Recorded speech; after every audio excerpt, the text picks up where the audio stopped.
ये जो दिल्ली के जो मामले हुए और 13 महीने दिल्ली में आंदोलन चला, उसमें सभी लोगों का, देश का सहयोग मिला। उसमें सबसे बड़ा उस आंदोलन की खासियत थी कि जो हमारे पंजाब से लोग आए और जो पंजाब का जो सिस्टम देखा पंजाबियों का, अगर सिस्टम को अख्तियार कर लें तो देश में कोई आंदोलन चलाने में दिक्कत नहीं रहेगी। काम की सुनो बात, काम की अंदर भी सीख रहे हैं नहीं। इनके जो बॉम्बे थे भंडारे चलाने वाले लंदन, इस आंदोलन में सबसे पहले वे जम के बैठे और वे जब चलाते थे ना लंदन चलाने वाले लोग, वे मंच पे भी नहीं जाते थे। हमारे वाले तो रुक जाओ भाई, बात सुन लो, जो तुम खड़े बात सुन लो। हमारे वालों को तो राड क्या है कि मंच पे पहले रहेंगे, काम कम करेंगे, ये राड है। लेकिन चलो जो कुछ है ठीक है, कर लेंगे, सुधरते सुधरेंगे। 13 महीने में बड़ी जीत उसको कहेंगे कि साल होती वो हासिल करिए समझौते के आधार पर। बहुत लोग कहते हैं कि हमने भारत सरकार को हरा दिया, किसान जीत गया। ना कोई हारा ना किसी की जीत हुई, समझौते के आधार पर उसको कहेंगे। और जब समझौता होता है पंचों का, पंच परमेश्वर, पंच प्यारे, 5 ही तो नहीं है। जब समझौता होता है तो जो फैसला हमारे पंचों ने किया भारत सरकार के बीच में, वो हम सब लोगों ने मान लिया। बड़ा सहयोग वहां पे उन मेडिकल के डॉक्टरों का रहा जिनने 24 घंटे दवाइयां वहां पर बीमार होती। जो वहां पर सफाई कर्मचारी थे उनका बड़ा योगदान रहा कि सूरज नहीं निकलता था और सफाई कर्मचारी पूरे उनकी सफाइयां करते थे। बड़ा योगदान यहाँ के भंडारों का रहा। हर गांव से जो अनाज, सिस्टम, दाल, लस्सियां जाती थी, सब गांव से गया। कोई उसमें भेदभाव नहीं था। किसी ने ये नहीं कहा कि आपका हिंदू या मुसलमान या सिख के किसी के घर से गया। आटे में किसी के कोई जाति नाम नहीं है, वहां नहीं कहा किसी ने। लेकिन वहां सबने काम किया। यहां से पूरा इस क्षेत्र से भी, पूरा शामली क्षेत्र से बहुत गांव से यहां से सामान वहां पे गए, लोग रहे। वो आंदोलन जब पूर्ण हुआ, जब मीडिया के लोगों ने आपको 24 घंटे आपको दिखाया, वो प्रिंट मीडिया हो, इलेक्ट्रॉनिक मीडिया हो, वो हमारे सोशल मीडिया के बच्चे हो, उन्हें उस आंदोलन को सीखने के हिसाब से ट्रेनिंग वहां से ली। और जिन बच्चों ने पूरा लगन से वहां पे काम करा, वे आने वाले टाइम पे बड़े बड़े एंकर और चैनल में खोलेंगे जिन्होंने वहां पे काम कर किया।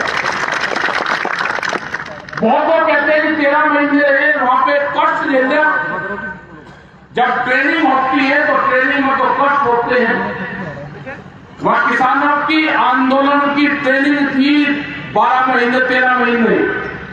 वह पूरी ट्रेनिंग इस देश के किसान ने ली, इस देश के नौजवान ने वहां पे दी कि हर मौसम में किस तरह से अपने घर से बाहर कैसे अपने बांस के झोपड़ी बना के हमको रहना है। और आज उसका एहसास होता है कि जिस किसान ने वहां पे बांस की झोपड़ी बनाई, जब उस झोपड़ी को हटाता है तो उसको दर्द हुआ। जब आंदोलन खत्म होता है तो 1 दिन में खत्म हो जाना चाहिए।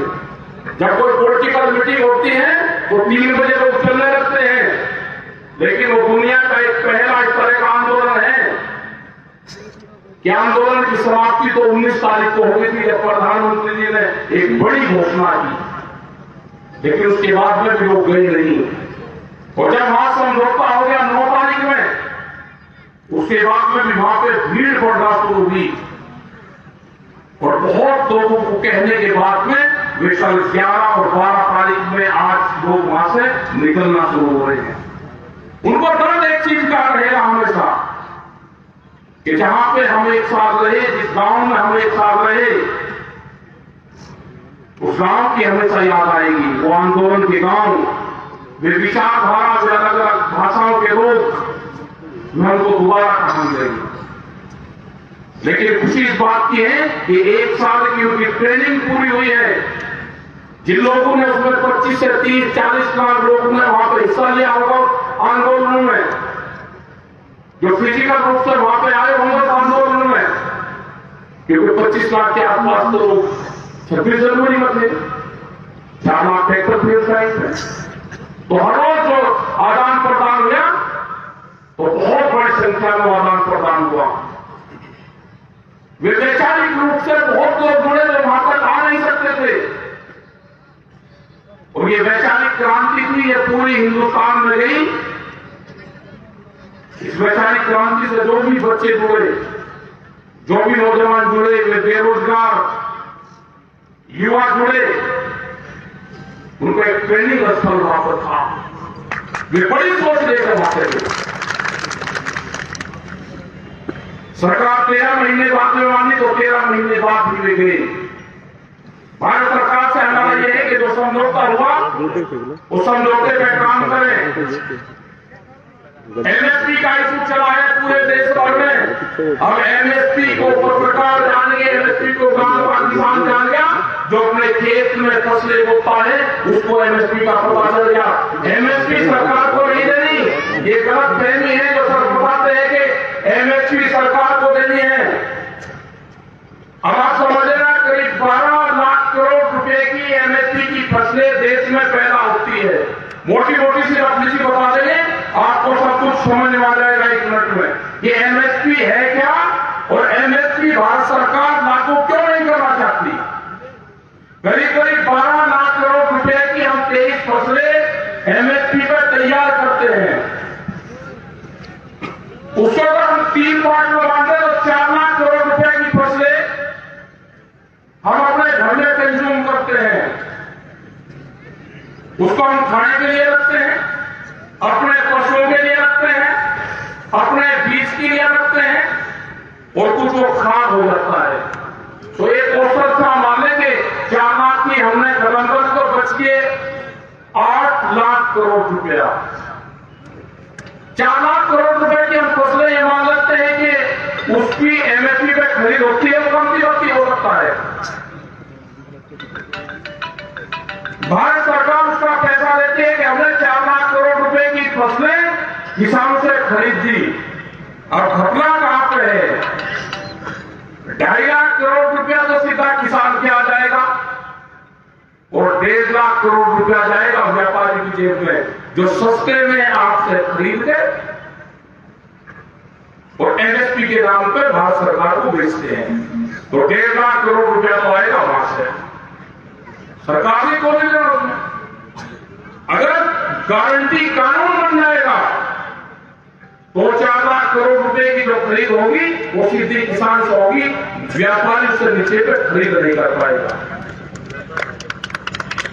आधा 1.5 लाख रुपए करोड़, और वो सुनो 4 लाख करोड़ रुपया बच गया, उसको बाजार खरीदता है, वो दूसरी जगह बेचने में उसमें पर व्यापार होता है। इसमें अगर एमएसपी की गारंटी कानून होगा तो उसके कम पे वो भी खरीद नहीं होगा, क्योंकि जो व्यापारी है वो महंगे दाम पर बेचता है बाजार में और कम दाम पर खरीदता है। तो करीब 1.5 लाख करोड़ रुपया वहां आएगा। तो ये समझ लो कि 3 लाख करोड़ रुपया जो बड़े उद्योगपति हैं उनकी जेब में जाता है, सरकार की जेब से 1 रुपया नहीं आना। ये मोटा मोटा सा आंकड़ा एमएसपी पे है। और जब वो 3 लाख करोड़ रुपया बाजार में आएगा, किसान के पास में आएगा, वो मकान बनाएगा, वो मिस्त्री का जाएगा, वो लोहे में जाएगा, वो बच्चों की पढ़ाई में जाएगा, वो कपड़ा खरीदेगा, वो सोना खरीदेगा अपने बच्चों के लिए, कोई ना कोई उससे व्यापार करेगा। तो 3 लाख करोड़ रुपया बाजार में जब घूमेगा किसान के उससे, तो भारत सरकार उससे टैक्स जाएगी। तो एमएसपी अगर लागू होगी तो भारत सरकार को टैक्स मिलेगा। ये एमएसपी और उनके वहां पे जो बैठने वाले जो साइंटिस्ट और बड़े बड़े लोग हैं, वे कहते नहीं, भारत सरकार को देना पड़ेगा। वो पूर्ण रूप से गलत है। ये यहाँ पर लिबास कहा जाता है। बहुत लोग कहते हैं कि कराने में मीटिंग क्यों करी, कराने में मीटिंग क्यों ना करें। कराना एक बॉर्डर का हमारा गांव और कस्बा है। यहाँ पे हजारों ट्रक धान और गेहूं के निकलते हैं, जो इलीगल तरीके से जाते हैं हरियाणा के अंदर, जो सस्ते में खरीद करके एमएसपी में बेचते हैं। घराने में मीटिंग इसलिए की कि ना जाए व्यापारी का माल, ना जाए वहां पे। हम अपना 50 क्विंटल धान नहीं बेच सकते, व्यापारी 25 से 30 हजार क्विंटल फसलें बेचता है। तो ये एमएसपी की लड़ाई जारी रहेगी। अभी भारत सरकार ने कमेटी बनाई है, हम पूर्ण रूप से उसमें अपना पक्ष रखेंगे। जो 2 दिन तक ये बात चलेगी उसमें कौन लोग रहेंगे। हमने कहा कि किसान की विचारधारा के लोग रहे, गांव की विचारधारा के लोग रहे, कंज्यूमर की विचारधारा के लोग रहे, लेकिन वे लोग उसमें नहीं चाहिए जो गलत क्लास में पड़े हुए हैं, जिनकी यूनिवर्सिटी अलग है। वे लोग उसमें नहीं चाहिए जो एमएसपी के समर्थन करते हैं कि एमएसपी होगा तो नुकसान होगा। उनकी क्लास गलत है। वे उद्योगपतियों की यूनिवर्सिटी में पढ़े हुए लोग हैं, वे हमको इस कमेटी में नहीं चाहिए। हमने भी उनकी क्लास ली जब वे हमको पढ़ाने आए, आज से 30 साल पहले। उनके जो प्रोफेसर थे वही स्कूल में पढ़े हुए थे, और जब उन्होंने डाटा बताया, और उन्होंने डाटा कहां से शुरू करा, जिन लोगों ने अपने हाथ से बैलों से खेती की है, वे बुजुर्ग यहाँ पे होंगे, वो जरा हाथ उठा दे, वे बात समझ पाए, हाथ उठा दो जिन्होंने अपने हाथ से बैल से खेती की है। ट्रैक्टर वाले नहीं, बैल से बहुत लोग हैं। तो समझ लो आप, उनका था कहना यह कि जो बैल है, जो गाय का बछड़ा है या भैंस का पड़वा है, कटड़ा है, अगर वो 2 लीटर दूध पीता है तो आज के हिसाब से अगर 40 रुपए 50 रुपए दूध का रेट है तो 100 रुपए का रोज हो गया। तो 1 महीने में 3000 रुपए का गाय का बछड़ा दूध पी गया। ये किसान को नुकसान है। तो टिकैत साहब ने उनको कहा आज से 35 साल पहले कि भाई रुक जा, प्रोफेसर साहब रुक जा, पहले खेती नहीं कर रखी। अगर तो गाय के बछड़े के दूध का हिसाब रख रहा है तो पहले बैल कभी नहीं चलाए, पहले बैल की हथेली नहीं पकड़ी हल्की। तो व्यापारियों का वकील हो सकता है, किसानों का व्यापारी नहीं हो सकता। व्यापारियों का वकील हो सकता है, किसानों का वकील नहीं हो सकता। तो ये आज भी वे लोग, आज भी उस यूनिवर्सिटी के प्रोफेसर आज भी हैं वे, जिनको भारत सरकार कहती है कि यही रहेंगे हमारी कमेटी में, वे व्यापारी कहते हैं उनको। ये है एमएसपी। एमएसपी गांव तक चली गई है, कमेटी बना दी। हम अपना पक्ष, किसान का पक्ष पूर्ण रूप से मजबूती से रखा जाएगा। 40 लोग आपके इस संगठन के पूरे देश में बने हैं। वो चाहे भाषा ना समझते हो कर्नाटक के लोग, लेकिन वे भाव समझते हैं। आप इकट्ठे रहो, बंटना नहीं। आपको बांटने की कोशिश करेंगे, उसमें बंटना नहीं। आपको जो किसान की इश्यू है आप उस पर हो। अभी यहाँ के भी बहुत से मामले हैं।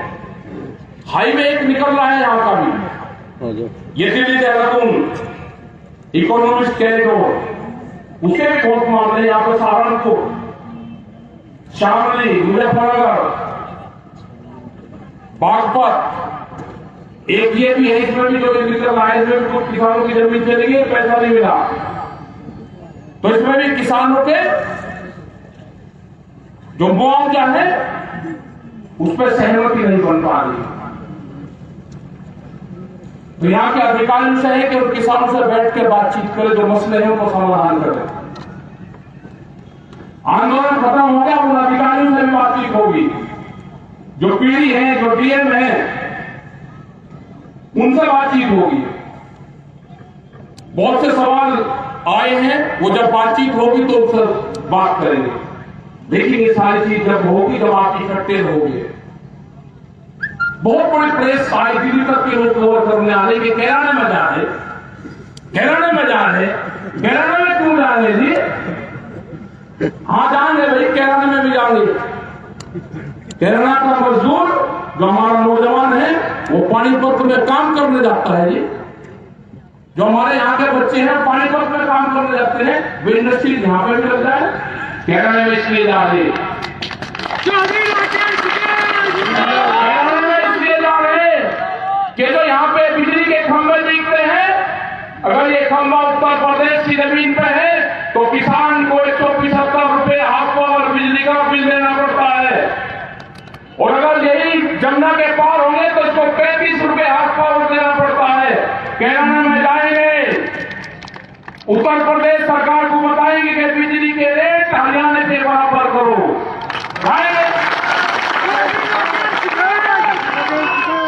और हमारे उत्तर प्रदेश के मुख्यमंत्री योगी आदित्यनाथ कमजोर नहीं है हरियाणा वाले से, कि हरियाणा वाला 35 रुपए करेगा और यहाँ पर 75 रुपए करेगा, 175 रुपए।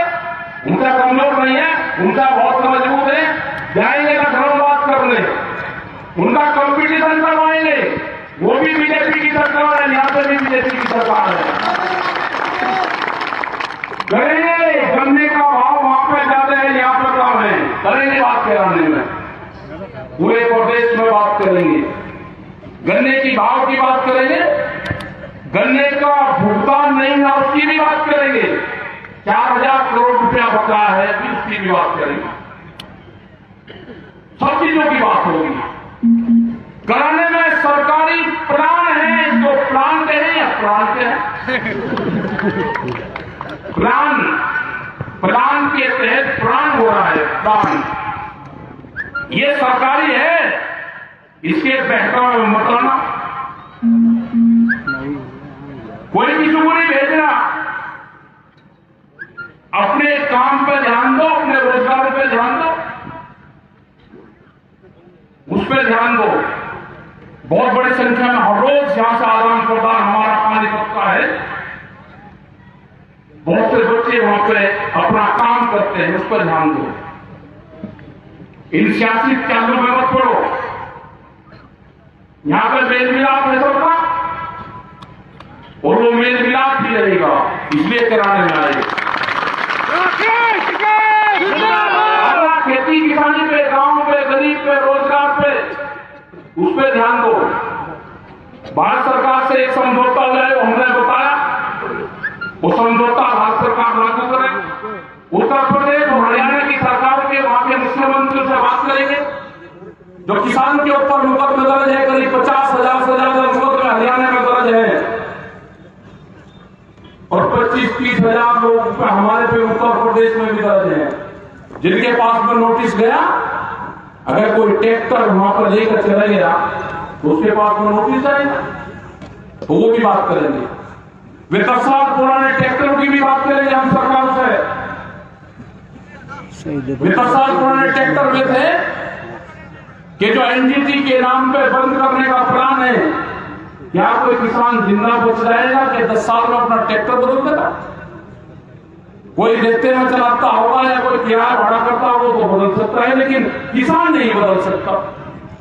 पंपिंग सेट, जनरेटर 10 साल में बदले जाएंगे।